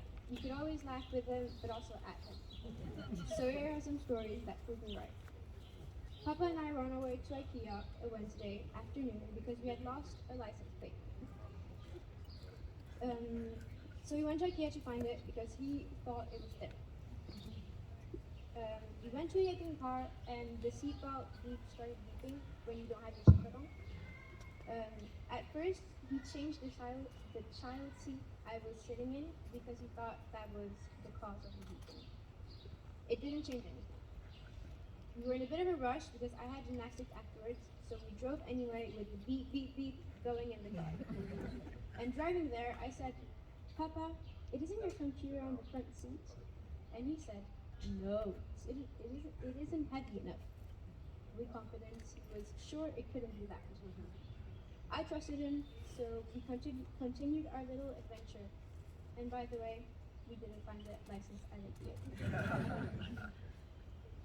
I was so tired on my way to gymnastics that I fell asleep in the car with the beep, beep, beep, beep going in the background. I then had gymnastics, and when Papa came to get me, he said, "So, turns out it was the computer on the outside." Then once, in 5th grade, we were going to the parent-teacher meeting, and we were meeting Mama there, as she was coming directly from work. Papa and I started walking towards the school, and she tripped on the sidewalk, and he started rolling on the ground. And I said, "What are you doing? There's people around." And he told me, the best way of falling is rolling. Other footballers do that. And then he laughed it off like he always did. Thank you.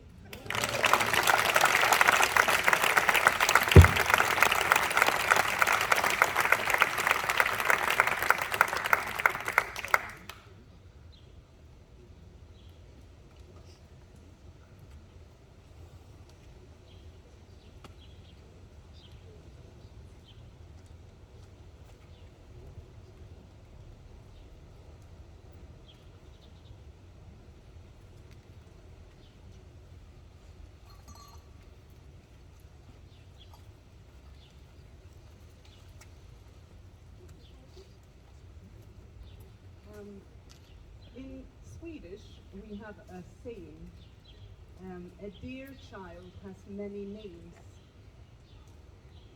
Emmanuel, or Manuel, as my grandmother insisted on calling it. Emmy, Mali, Malu, Mush. He sure was a dear child, a darling man. He was also a doting father. He would do anything for his girls. One day when Luella was about 2 or 3, they were walking home from the Parc Bertrand, and Luella lost her croc that he had bought for her somewhere in South America, I think. So the next day, Emmanuel went back to look for the croc. It was just that the Mush had passed before, and the street cleaners had cleaned the streets. Most of us would give up by then, right? But not Emmanuel. He went to the Mush and demanded access to the big containers. He was very persuasive and very stubborn, and so got access to the big containers, jumped in, and among all the trash and I suppose, but he got back that afternoon with the shoe. He was also quite a short man. Yeah, Emmanuel always had to have his trousers put on. And he went to some place in Grandpré, I think, to do that. So he had some jeans that he had probably coaxed either Alison or John Fritz to send over from the States with some pressed toothpaste. And he went, he had left them off at some Grandpré to have them put up. So he was going there to pick them up. He took the bus, which was really weird because he always took his car. But he took the bus, went there to pick up his jeans, and then got on the bus to go back home. He went off at Bel Air to change for the tram and realized he had forgotten the bag on the bus. He was a fast thinker, so he saw a taxi, jumped into the taxi and said, "Follow that bus." Which they did, all the way to the end stop where he got back on the bus, only to realize that someone had taken the bag. For months after that, whenever we were downtown, we would look out for some guy walking around with a pair of jeans, barely covering his knees. And whenever I get into a car with Leah these days, and we see a bus, my butt. Leah says, Mama, follow that butt.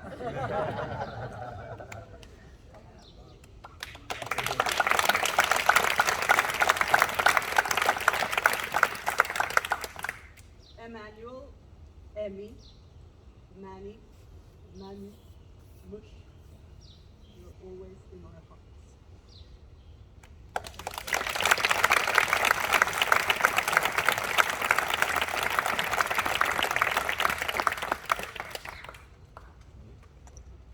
So we're going to wrap things up now, but this is going to require some participation on all your parts. The first step is that everybody needs to actually come down here. So if you can, it'll take a couple minutes maybe, but can you all work your way down here to the ground level? We need everyone down here. We're going to do a group photo from above, and we're going to do something else too.